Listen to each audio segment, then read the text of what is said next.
kemudian kalau hanya bergantung dan bergantung saja, kemudian mati kalau nggak ada dana gitu. Tapi kalau dimulai dengan kemandirian dan dana dari luar itu sebagai bonus, Iya, betul. seperti itu.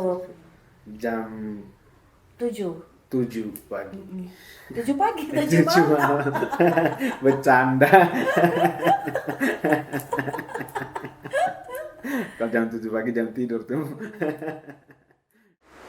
Selamat berjumpa. Selamat. Kembali lagi dengan saya Niki, masih di Petak Nada Bambu. Jadi kali ini kita kedatangan tamu yang luar biasa dengan Mbak atau Bu ya, saya harus panggil Bu Adel sama Kakak aja, kakak aja, oh ya biar biar lebih boleh ceritakan nama lengkap dari mana gitu asalnya, terus punya tentang kakak Adel ya, gitu. Baik, terima kasih Niki. Saya Ade Tanesya, ya, saya asalnya dari Jogja. Terus kemudian saya datang ke sini untuk membuat dokumenter tentang seorang penyair dari Ngada yang bernama Yohanes Mopa. Luar biasa sekali. Waduh, luar biasa sekali ya, betul. Berarti sekarang ini sedang melakukan film dokumenter ya, film dokumenter di Ngada, di Bapak Yan ya, Panggilannya Pak Yan. Pak Yan. Terus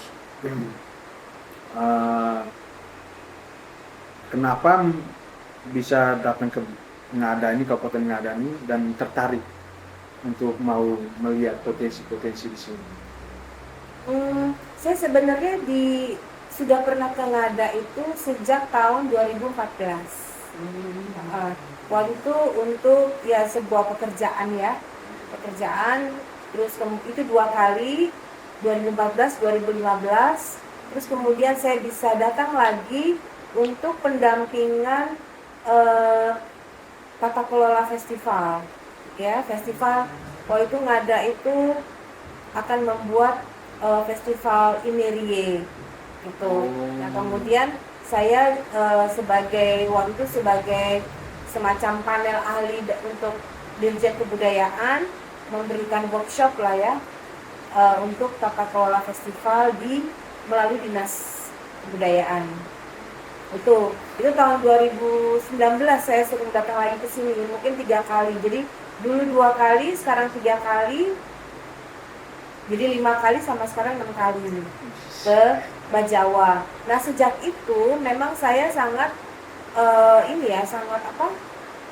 tertarik dan ya boleh dibilang jatuh cinta lah ya sama Ngada, khususnya Bajawa, karena ya bukan hanya alam ya, tapi saya di sini kan banyak kampung-kampung adat ya, dan kampung adat yang sangat-sangat hidup begitu ya, bukan sekedar rumah adat, karena banyak juga ya di Indonesia rumah adat tapi yang nggak hidup gitu kan, tapi ini kan benar-benar ya kehidupan gitu ya. Nah, kemudian saya ingin selalu belajar sebenarnya tentang kebudayaan di Kabupaten Ngada gitu. Jadi saya selalu mencoba untuk mencari jalan ke sini begitu. Luar biasa sekali ya. Ternyata sudah sering ke sini. Iya. Boleh saya tanya Bu, ini di mana tempat-tempat di Kabupaten Ngada yang Kakak Adel sudah pernah kunjungi? Sebenarnya saya kalau ke sini kan tidak terlalu lama. Sekarang ini yang agak lama ya, sampai bisa 10 hari. Nah, sebelumnya kan paling ya 4 hari atau itu. Jadi tempat-tempat yang saya sukai pasti kampung-kampung adat ya, Gulsina, Bena, Kololela gitu ya. Terus kemudian Wonogobo, saya senang ke sana. Saya juga senang menikmati gereja-gereja ya, gereja-gereja tua seperti itu kayak di Mataloko. Menurut saya itu indah sekali gitu. Dan terus terang kopi ya, saya senang kopi Bajawa luar biasa. Karena begini, sebelum saya ke Bajawa saya sempat stop minum kopi, ya karena ada asam lambung. Tapi kalau di sini kan kita mau nggak mau harus minum kopi, karena kan kita disuguhi kan. Nah saya melihat bahwa, dan saya merasakan ini kopi kok nggak membuat saya sakit, begitu kopi Bajawa ini gitu. Jadi saya kemudian, oh berarti saya memang harus meminum kopi yang asli langsung dari petani. Jadi tidak ada pengawet kan. Nah sejak itu saya berani minum kopi, dan memang kopi Bajawa tuh memang luar biasa ya, enak gitu. Terima kasih. Dari tempat-tempat tadi misalnya kayak Bolo-Bobo, terus itu juga di gereja-gereja, di tempat-tempat mana yang menurut Kak Adel tuh rasa berkesan sekali, terkesan dengan tempat itu? Memang kalau di sini lengkap ya, dalam arti Bolo-Bobo ya pasti alam ya. Saya sangat suka dengan Gunung Inirie. Dan saya sebenarnya banyak gunung juga di Jawa ya yang bagus-bagus, tapi Inirie itu punya cerita yang menarik gitu. Karena Inirie itu benar-benar dianggap sebagai, oleh masyarakat Ngada tuh melambangkan seorang perempuan, gitu kan, perempuan yang tangguh. Nah saya pikir itu yang saya sangat suka dengan Inirie karena itu, ya, dengan cerita-cerita gunung-gunung di sekitarnya itu kan semua punya cerita ya buat orang Ngada. Terus kemudian saya suka juga dengan ya kampung adat seperti itu, karena Sao itu kan luar biasa ya, itu menjadi satu apa ya, satu asal usul ya, tempat asal usul dari setiap orang Ngada di mana mereka bisa pulang gitu. Kemanapun mereka pergi, yang saya tangkap ya, kemanapun mereka pergi mereka punya apa ya, tujuan kemana mereka harus pulang, dan itu adalah sao mereka gitu. Dan menurut saya itu, dan itu hidup gitu, sehingga saya Oh ya, minum dulu. terima kasih. Namanya Juria. Nah, saya pikir itu suatu hal yang menarik, yang saya sangat tertarik itu, karena kita tuh kadang-kadang sering, misalnya generasi muda pergi gitu ya sekolah, tapi nggak pernah pulang, gitu kan. Dan ini sebuah, menurut saya Sao ini sebuah rumah adat yang membuat orang tuh magnet untuk menarik ininya apa, generasi-generasi untuk pulang, dan itu penting buat saya begitu. Tadi Ibu sudah bilang memang dari Sao juga, terus tentang narasi Inirie itu sendiri, ada cerita rakyat tentang itu juga. Kebetulan saya orang Ngada sendiri, asli juga jadi mengerti sedikit-sedikit tentang cerita itu. Merasa luar biasa sekali. Menurut Kakak Adel, di tempat-tempat itu tuh di mana sih yang menurut Kakak Adel itu berpotensi untuk kegiatan yang sedang dijalani sekarang? Sekarang kan lagi dokumen tentang Papayan tuh, atau sedang menulis puisi dan sebagainya. Menurut di tempat-tempat tadi itu ada tempat mana yang menurut Kakak Adel itu rasa kayak ini kayaknya bagus nih, harus ambil gambar di sini nih?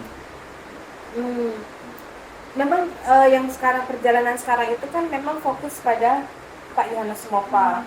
Tapi Pak Yohanes ini kan adalah anak dari, dia lahir dari rahim kebudayaan Ngada kalau begitu. Sehingga itu yang membuat saya mengunjungi Rebang. Kemarin saya ke Rebang di Nage, Rebang di Wogo, kayak gitu kan. Itu untuk menunjukkan konteks dari ya sosok seorang Ngada ini. Gitu. Memang ini kan Pak Yan sebagai penyair, tapi dia juga budayawan ya, dan dia juga lahir dari kebudayaan, konteks kebudayaannya kan, begitu. Jadi menghadiri rempah, menghadiri macam-macam itu penting jadinya. Dan saya bersyukur ya, karena saya datang walaupun pada musim hujan, tapi ini adalah saat musim upacara rempah. dari Desember sampai Februari. Iya, sampai Februari. Dan saya nggak pernah merasakan itu sebelumnya. Oh, di kunjungan sebelumnya. Ini sebenarnya baru pertama kali saya mengalami rebah yang luar biasa menurut saya, karena ya kita melihat semua orang pada datang ke SAO gitu ya, Iya, betul. membawa ayam, beras, seperti itu. Terus udah gitu mencoba untuk ya menghormati leluhur, Iya. menghormati alam gitu kan. Dan momen Rebani, memang pas Rebani semua keluarga dan dari jauh datang semua untuk mengikuti, dan disitulah momen-momen pertemuan, momen untuk lamaran juga. Dari ada misalnya saat ada seorang laki-laki mau tertarik nih dengan cewek di kampung ini, dia langsung akan menyampaikan kebetulan komprominya hadir saat itu. Oh iya. Gitu. Kembali lagi mengenai Bapak yang tadi, kenapa sih kata Adit tertarik untuk mengangkat kisah dari Bapak yang? Saya bertemu Pak Yohanes Nova itu tahun 2019 ya, pada saat Festival Inerie. Jadi beliau adalah seseorang yang waktu itu ditugaskan untuk menggali pengetahuan, ya, menggali pengetahuan dari objek pemajuan kebudayaan yang diangkat oleh Festival Inerie. Jadi objeknya kan pada saat itu tenun, ya. Saat itu ada bambu, musik bambu, dan beberapa hal. Nah, Pak Yan inilah kemudian yang menuliskan ya, menuliskan dan juga menjadi narasumber untuk objek pemajuan kebudayaan tersebut. Nah, saya bertemu dia di situ. Nah, saya tuh ya terkagum-kagum dengan dia, karena dia itu orang yang selalu menulis kemanapun dia pergi, begitu, menulis, mencatat, tekun gitu ya.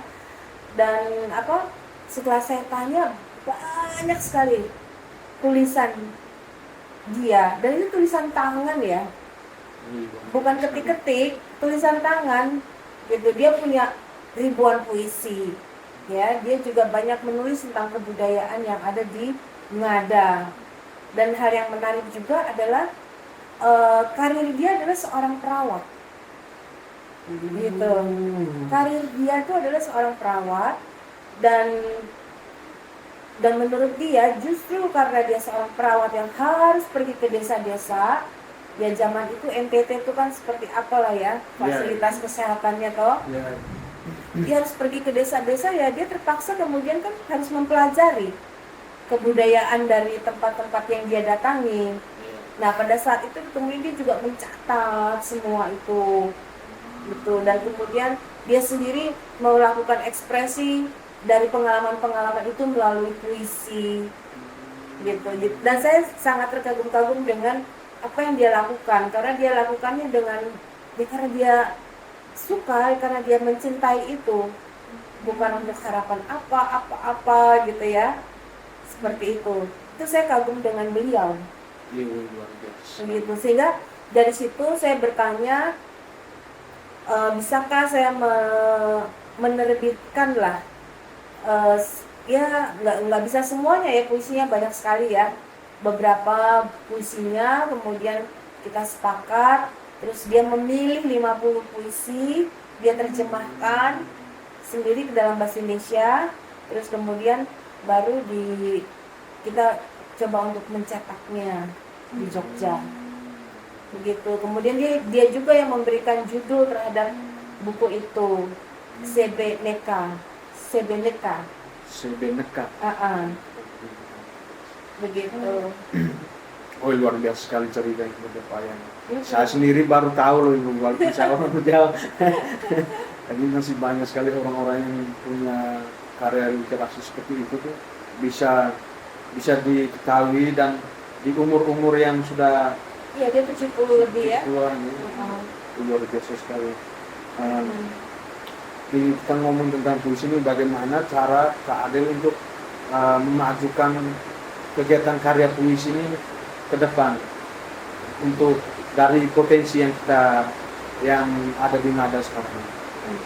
Sebenarnya puisi itu orang Ngada itu sudah kaya dengan puisi karena mereka kan punya syair-syair adat toh yang tradisi lisan yang terus menerus ada di dalam upacaranya, itu adalah dasar ya.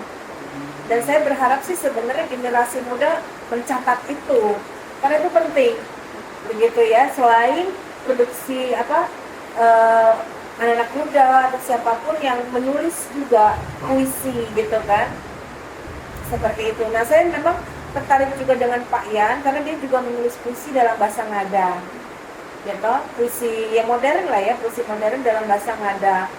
Nah saya pikir itu penting juga untuk pelestarian bahasa, Yes. pelestarian bahasa itu sendiri begitu.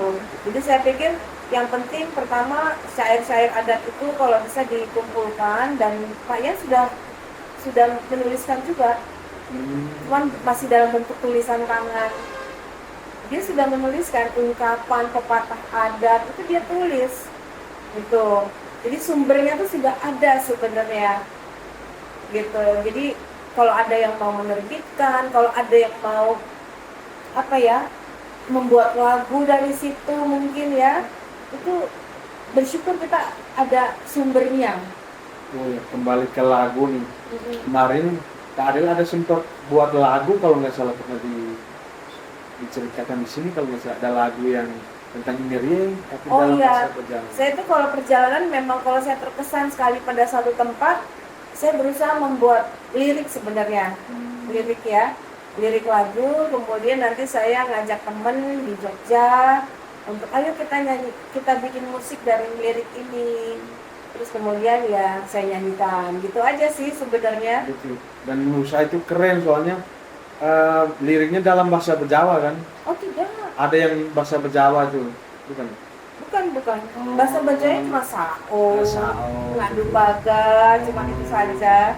Jadi keren soalnya. Nah, tapi saya kan pengennya mungkin kalau mau Morgan bisa membuat musik dari puisinya Pak Yan yang dalam bahasa Ngada gitu. Saya berharapnya sih begitu. Keren sih bisa. Satu saja.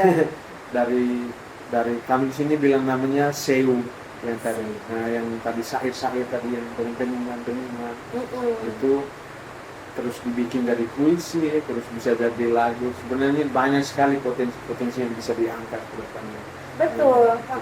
Luar Dan biasa. itu memang anak-anak muda sangat bagus ya kalau bisa menggali itu, mengkreasikan lagi gitu loh.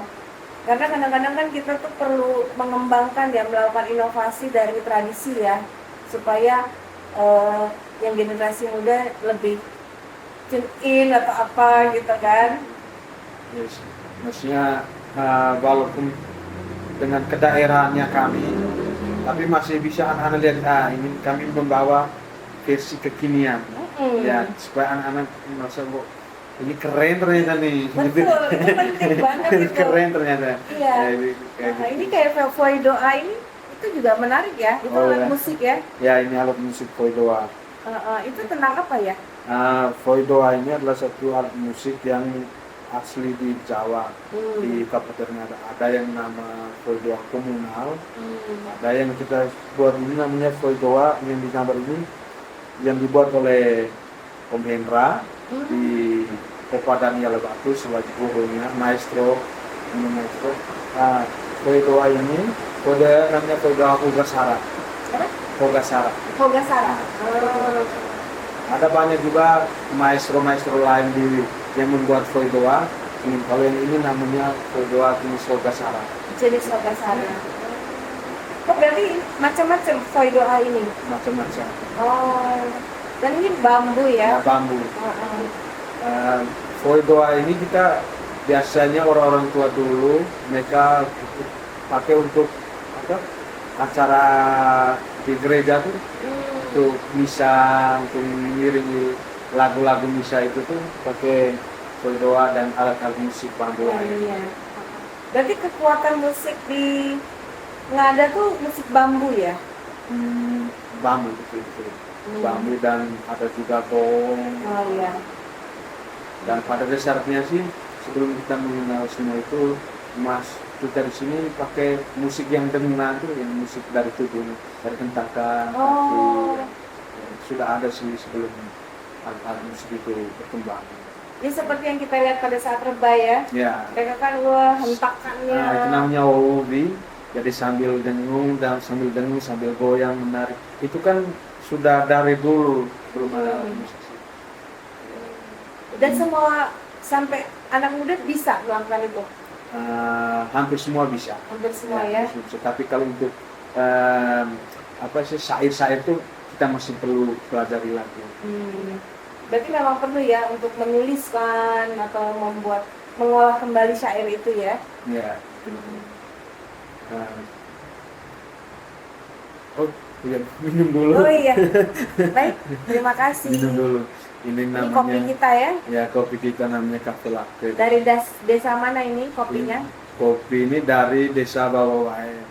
Kalau yang itu minum itu sudah kopi campur dengan latte. Oh iya. Campur dengan latte. Kalau yang di saya ini namanya Juria. Nah, itu teman-teman bisa minum di sini di Lekosoro Coffee Shop. Di sini juga menjual kopi yang bubuk sama kopi roasting juga. Yang depan saya ini namanya Yellow Katura, yang sini namanya wine. Enak sih. Saya kan sering kesini selalu minum kopi. Kalau wine ini dia tingkat keasaman sih Bu, tapi lebih keras ketimbang Juria dan Yellow Katura. Kalau yang saya minum ini namanya Juria. Juria itu adalah kopi Arabica khas Bajawa, khas Ngada ini. Nah, ada Juria, Yellow Katura. Kalau wine ini adalah kopi Arabica yang diproses setelah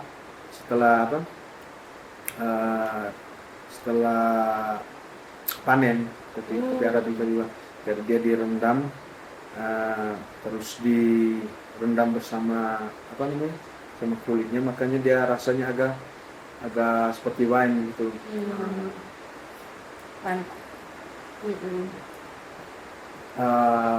Kemarin kan ada mau buat acara tentang pementasan puisi kalau nggak salah di sini ya.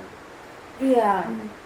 Jadi buku puisi yang udah dicetak, buku puisinya Pak Yohanes Mopa yang sudah dicetak itu, ya ini kesempatan ya, mumpung saya lagi ada di sini gitu kan, dan kemudian saya bertemu dengan teman-teman di Lekosoro, dan tempatnya juga sangat menarik ya, tempat ngumpul gitu. Ya kita pengen bikin sih bersama-sama dengan teman-teman di sini untuk melaunching buku puisinya Pak Yan. Tapi bukan hanya Pak Yan, kita juga berharap ada keterlibatan teman-teman di sini yang suka puisi, yang suka bikin, yang suka baca gitu. Sehingga ada lintas generasi nih. Gitu. Pak Yan kan ya udah sepuh ya. Gitu, tapi dia bisa melihat bahwa anak-anak muda Ngada ternyata ada yang suka puisi, dia kan juga senang. Ya, dan anak-anak muda Ngada bisa belajar juga dari dia. Gitu. Saya kepinginnya sih memang sebenarnya launching ini sebagai satu ruang untuk bertukar lintas generasi itu. Gitu. Harus ada regenerasi berarti. Lintas generasi, karena gimana pun juga kita tuh ya yang tua juga harus kita juga belajar dari dia gitu kan ya. Yang tua juga belajar dari anak muda. Jadi ya kebudayaan dan segala macam itu kan selalu dinamis karena itu ya. Karena komunikasi, pertemuan itu. Iya, betul. Seperti itu. Ini luar biasa sekali sih. Jujur kita masih di sini tetap teman-teman ini mungkin lagi hype-nya tentang musik nih di sini. Mereka belum mendengar tentang puisi, tentang karya-karya literasi kayak seperti punyanya Bapak Yan ini. Kemarin juga kebetulan saya ada podcast bersama Hego juga di kanal YouTube yang sama. Jadi kita membahas tentang puisi juga karena Kak Hego juga suka menulis puisi. Iya, besok Hego dan Riko juga akan membaca puisi di acara peluncuran buku ini selain Pak Yohanes Mopa ya. luar biasa sih. Dan sangat menarik karena nanti musisi-musisi kita harapkan sih terinspirasi ya untuk kemudian menggarap musik dengan puisi-puisi yang ada gitu loh. Gitu. Menurut Kak Adel nih, di Kabupaten Ngada nih, apa yang menarik secara umum untuk di Pulau Flores sendiri, yang menarik dari Kabupaten Ngada ini? Nah saya tuh nggak terlalu sering ya ke tempat lain ya. Saya pernah ke Maumere tapi udah lama sekali. Ke ND cuma lewat, ya ke Ruteng juga nggak terlalu lama. Di mana? Di Manggarai. Manggarai ya, di Labuan Bajo ada juga temen di situ.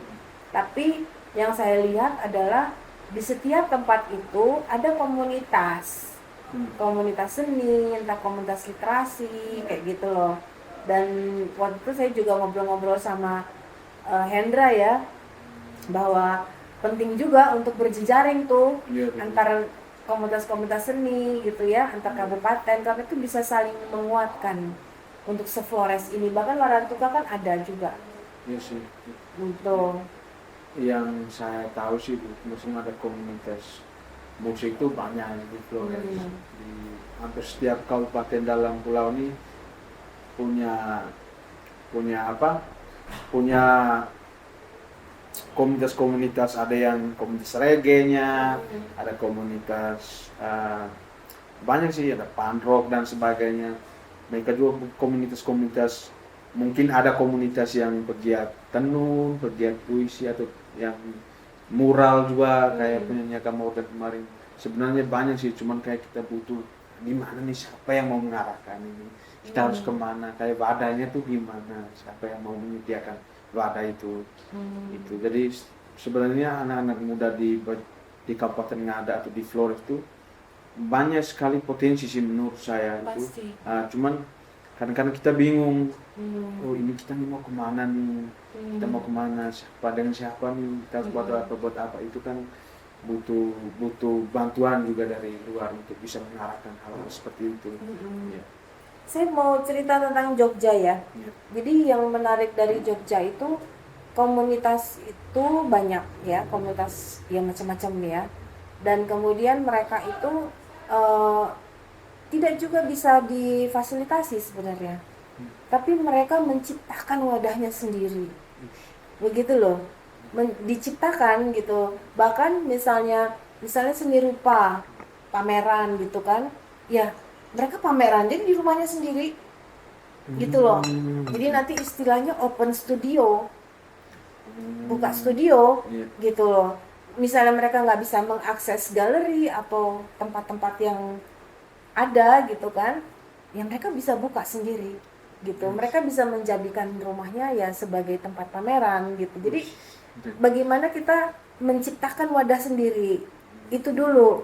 Nanti ketika kita menciptakan wadah sendiri, kemudian itu tuh arahnya tuh kemudian nanti akan ketemu gitu. Karena misalnya gini, orang dari luar segala macam misalnya datang ke suatu tempat, bisa kan juga mencari ya, ada komunitas apa aja di sini. Nah kalau sudah mereka sendiri yang menciptakan ininya, wadahnya, itu akan dikunjungi nantinya seperti itu. Jadi saya pikir kita jangan menunggu, tapi kita ciptakan aja sendiri.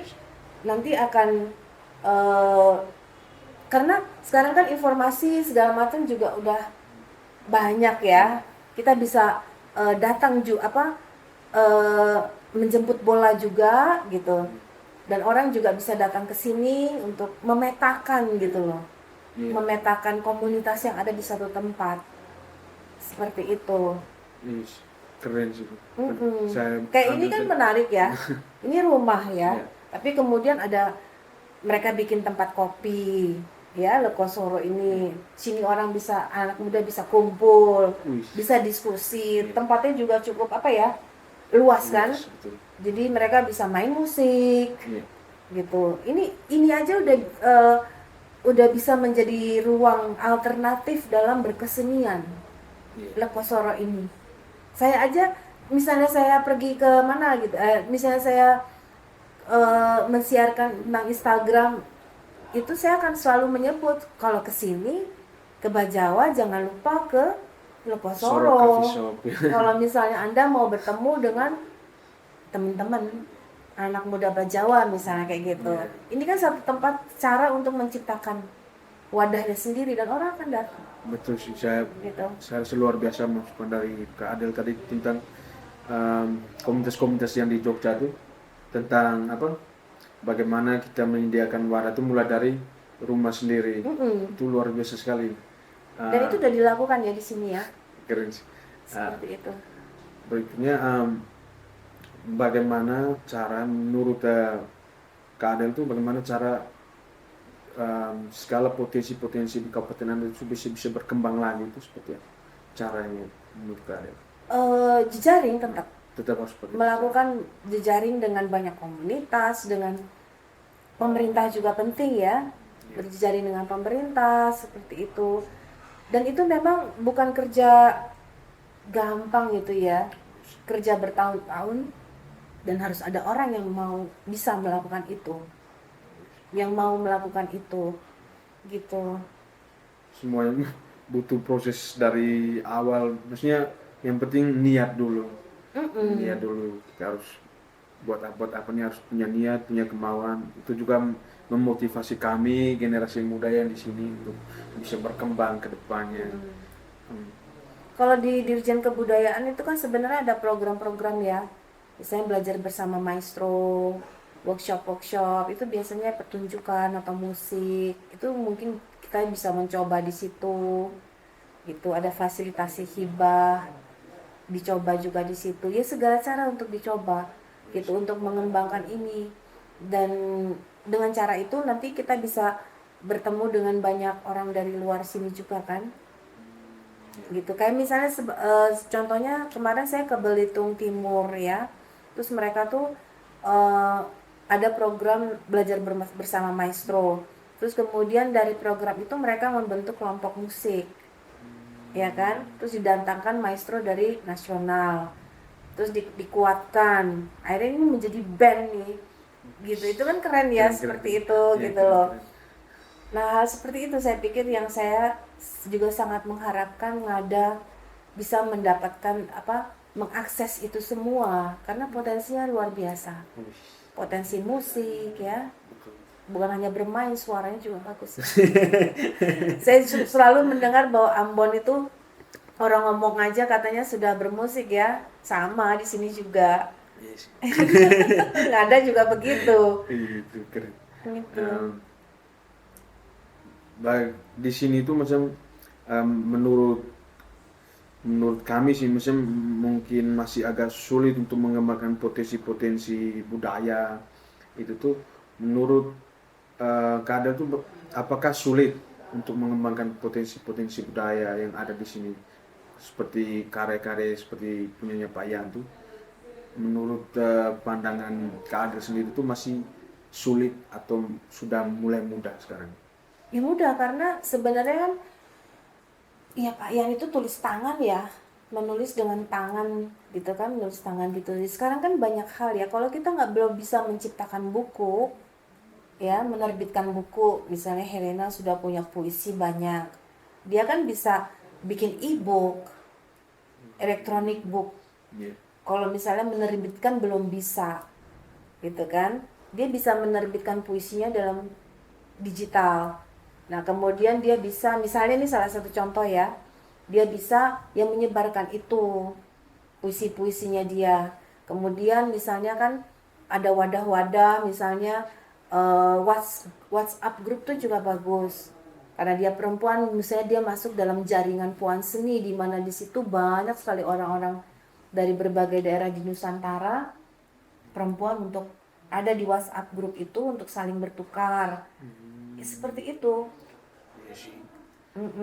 Kayak musik juga bisa kan lewat Spotify segala macam udah bisa gitu loh. Dan distribusinya ya memang macam-macam kan. Yang IG bisa, WhatsApp grup bisa, YouTube bisa gitu loh. itu kembali ke niat tadi. Mau mulai tidak. Iya. Seperti itu. Saya pikir misalnya untuk musik upayakan menciptakan lagu-lagu sendiri gitu. Um, Menurut Kak Adel nih di Ngada ini kan ada tokoh seperti Pak Ian ini yang buat puisi dari bahasa daerah. Apakah masih ada tokoh-tokoh lain yang melakukan hal-hal yang sama dan harus butuh penghargaan atas karya mereka? Nah, saya belum tahu malah itu kalau di Ngada bagaimana? Ada nggak tokoh-tokoh lain? Saya pikir ada pasti ya, penenun udah ada pasti, maestro tenun mungkin ada, maestro musik ada, itu juga harus dapat kita apresiasi. Tapi itu memang harus didorong gitu, maksudnya didorong dalam arti dipromosikan gitu, Yes. iya kan? Di sini kan Mungkin ada yang lain lagi, saya juga belum tahu. Yang saya tahu bambu pasti ada maestronya, tenun itu ada pasti. Terus saya belum tahu ada lagi yang lain. um, yang lain tuh palingan seperti kayak uh, apa orang-orang yang bisa membuat ritual itu tuh. Nah itu mungkin sekarang tuh di sini um, sudah agak sulit untuk mencari orang-orang begitu karena memang yang paham tata cara ritual budaya itu tuh kayak ini tadi kembali tadi harus ada yang menulis seperti yang Bapak yang lakukan. Iya, Harus ada yang menulis biar ada yang mau mempelajari, siapa tahu besok-besok tidak ada yang hilang. sudah hilang terus kita mau gimana ini, tidak ada standar adat yang harus kita buat ini, jangan sampai sudah keluar jalur gitu, harus ada yang bisa menulis. Menuliskan. Ya sih, kembali kelemahan kita di sini masih pakai pola tutur kan, masih bicara dari mulut ke mulut, belum tentu yang sebelah ini meresapi nilai yang dari narasumber sampaikan tuh benar-benar total. Kalau menulis kan pasti jelas tuh oh ini gitu. Itu sih mesti yang perlu kami harus pelajari dan perlu kami harus kembangkan lagi di sini. Iya betul. Ini cara luar biasa banyak hari ini tadi dari puisi, dari maestro, dari kopi, woi luar biasa sekali. Dari Kak Ade sendiri tuh apa sih pesan khusus buat generasi muda di Kabupaten Ngada? Ya itu berkarya, terus jangan menunggu. Iya, gitu. Jadi berkarya terus kemudian ciptakan wadah sendiri, gitu ya, bangun kemandirian, perkuat jejaring dengan berbagai macam orang ya. Itu sih sebenarnya kuncinya ya, kayak gitu. Kayak misalnya ya apa? Iya, kayak semacam Leko Soro ini kalau bisa diperbanyak gitu loh, wadah-wadah seperti ini diperbanyak gitu loh. Iya kan? Berarti Misalnya di Matoloko ada kayak gini. Nanti di mana lagi ada gitu loh. luar biasa seperti saya hari ini merasa banyak sekali pengetahuan baru. Saya juga. Saya baru mengalami hal-hal seperti ini melalui podcast ini dan luar biasa sekali. Itu tadi menjadi pelajaran buat kami generasi muda di Kabupaten Ngada khususnya untuk bisa maju lebih cepat lagi, dan harus bisa menerima kritikan, masukan dari orang, harus bisa untuk berbuat sesuatu yang inovatif. Dan saya pikir jejaring kan sebenarnya misalnya ada orang Bajawa atau Flores di Jawa, di mana gitu kan biasanya ada paguyuban-paguyubannya ya. Nah itu diperkuat tuh jaringannya dengan mereka yang di rantau itu. Itu salah satu cara juga. Kayak kemarin misalnya gini, Biennale Jogja itu kan mengangkat daerah timur, gitu kan. Nah itu menarik. Kemudian komunitas-komunitas timur yang ada di Jogja itu terlibat loh di dalam Biennale itu. Biennale itu kan pameran besar seni rupa gitu ya, 2 tahunan gitu. Nah kemarin mereka mengangkat soal kawasan Indonesia Timur sampai Melanesia, sampai Iya. di luar negeri gitu kan, sampai Timor Leste juga. Nah kemudian ya mereka kemudian bertemu dengan teman-teman Flores yang ada di Jogja itu juga terlibat di dalam itu bienal itu. Nah itu kan menarik, saya pikir. Dan kalau kita mempunyai hubungan dengan orang-orang teman-teman yang ada di sini, itu kan juga jadi kuat juga ya untuk ya mereka ikut mempromosikan apa yang terjadi di daerah mereka gitu. Kebetulan kita nih kami sendiri berada di dalam yayasan Detak Nada Bambu, dan di sini adalah seperti rumah kreatif kami. Di sini ada banyak sekali kami belajar banyak hal, ada perfilman, ada podcast, hal begini juga saya baru belajar, dan keren sekali nih ternyata bisa di Bejawa buat menurut Kada sendiri, apa pesan untuk kami di yayasan ini? Kami harus bagaimana? Soalnya kami baru mulai dan kami perlu sekali saran dan masukan dari Kakak Adel selaku yang sudah berpengalaman untuk pembuatan film dokumenter. Kami juga sedang melakukan syuting vlog, podcast, dan mulai menulis tentang film. Dan di sini banyak sekali dalam yayasan ini adalah banyak anak-anak muda yang kreatif yang perlu bisa berkembang. Nah, bagaimana pesan dari Kak Adel untuk kami generasi yang ada di dalam yayasan Detak Nada Bambu, generasi muda? Saya pikir gini ya, itu sangat menarik ya. Karena waktu saya ke Bajawa ini tahun 2019 aja belum ada ya. Sudah ada belum ya yayasan ini? Yayasan ini baru dibentuk berapa bulan lalu. Nah itu dengan adanya yayasan ini sebenarnya itu membantu kita untuk memetakan kreativitas anak-anak muda yang ada di Bajawa. Seperti itu. Kalau misalnya selama ini kan misalnya ada orang datang atau apa itu kan kemana ya kita cari nih gitu loh, anak-anak muda ini di mana sih potensinya gitu loh. Tapi saya mengucap syukur ada yayasan ini, jadi dari sini kita bisa kemudian memetakan ya potensi-potensi yang ada, walaupun mungkin nggak semuanya terangkum di sini, tapi setidaknya kan di sini kan juga nanti punya temennya lagi yang lain. Kan mereka tahu kan yang ada di daerah-daerah kecamatan lain misalnya seperti itu. Dan saya juga menghargai bahwa tidak hanya sekedar nama gitu, tapi juga melakukan kegiatan-kegiatan yang memang bisa dilakukan secara mandiri begitu. Secara mandiri dulu dilakukan ya podcast, dokumentasi seperti itu, terus musik seperti itu. Dan itu kan maksudnya tidak menunggu harus ada dana, tapi kita bisa melakukan sesuatu yang mungkin kita lakukan bukan memperlihatkan ya, tapi ya yang untuk mengekspresikan lah, mengekspresikan eh, kesenian kita gitu loh, pikiran kita, kebudayaan kita seperti itu. Jadi saya berharap memang ini dan yayasan ini kan juga ditopang dengan kemandirian ya, entah bikin kaos, jual kopi atau segala macam. Itu saya pikir sebuah awal yang bagus, karena juga banyak yayasan-yayasan yang kemudian kalau hanya bergantung dan bergantung saja kemudian mati kalau nggak ada dana gitu. Tapi kalau dimulai dengan kemandirian dan dana dari luar itu sebagai bonus, seperti itu. Saya berharap banyak sih dengan yayasan ini. Terima kasih Bu sudah memberikan masukan dan pesan yang begitu luar biasa kepada kami, termasuk saya juga karena saya berada dalam yayasan juga.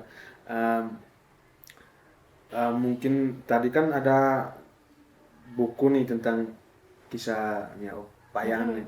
Mungkin buku apa kalau boleh tahu? Bukunya buku puisi dia. Puisi dia. Buku puisi dia yang dia pilih sendiri, dan buku puisi itu dalam bahasa Ngada dan bahasa Indonesia. Itu. Jadi penonton, teman-teman semua, di sini besok ya Bu ada ya, tanggal 11 ada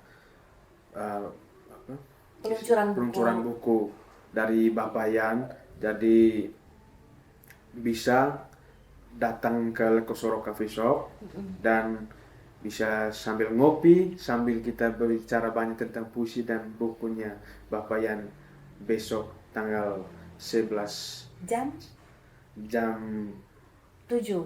7 pagi. 7 pagi, 7 7 malam. malam. Bercanda. Kalau jam 7 pagi jam tidur tuh. Jam 7 malam. Biar berkenalan lah dengan Pak Yohanes Mopa. Jadi Pak Yohanes Mopa ini pada tahun 2021 juga memperoleh anugerah kebudayaan ya dari Kemendikbud Republik Indonesia untuk kategori pelestari budaya. Nah, penganugerahan itu akan dilaksanakan ya mungkin kalau tidak ada halangan tanggal 20 Januari. Saya belum tahu di mana tempatnya, mungkin di kantor bupati seperti itu. Jadi yang kalau teman-teman datang dan bisa bertemu dengan Pak Yohanes Mopa itu suatu hal yang luar biasa karena Anda juga bertemu dengan seseorang yang telah diapresiasi secara nasional. Luar biasa sekali. Terima kasih banyak Kak Adel Saya atas juga terima waktunya. kasih. Kami merasa sangat luar biasa Saya sekali. juga senang. Sangat senang karena kami butuh sekali orang-orang seperti Kak Adel ini untuk generasi muda Ngadani supaya kami bisa berkembang ke depannya. Jadi teman-teman, sekian saja podcast yang kedua dari Detak Nada Bambu bersama Kak Adel. Jangan lupa untuk like, comment, share, and subscribe. Nyalakan lonceng notification-nya. Bye-bye. Bye-bye. Terima kasih ya Terima Miki kasih, ya. terima kasih Kak Adel. Terima kasih.